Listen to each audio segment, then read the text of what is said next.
You're touching on one of my favorite things to talk about right now.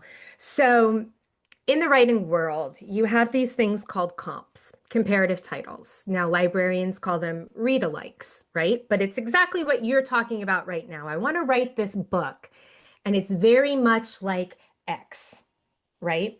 And that stops some people. And it stopped me while I was writing my first book because I started writing this book about a little girl whose dad was the librarian of this like magic library where book characters came out of the books, right? And interacted with her. And like Mr. Toad was her tutor and Mr. Darcy was like her babysitter. And, it was this kind of crazy thing. And as I'm writing the book, I pick up another book called Story Thieves and I start reading it, and I'm like, son of a mother, I like this idea better.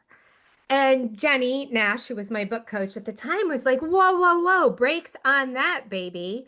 She's like, first of all, it just because you like that idea doesn't mean that what you're doing is going to be too derivative.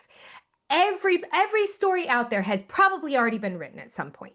She's like, I mean, think of all the people writing all the books and all the tales to tell, but no one has lived your life. No one has read Story Thieves with your brain. She's like, you are taking that idea and you are incorporating it and letting it inspire what it is that you're writing. And in the end, she's like, you're going to be surprised. It's going to read very, very differently. She's like, I want you to keep going. So I did. And I wrote the book. And in the end, it was nothing like Story Thieves. But Story Thieves was my comp. And this is really important because when you go to sell your book and market it, guess what you really want? You want comps.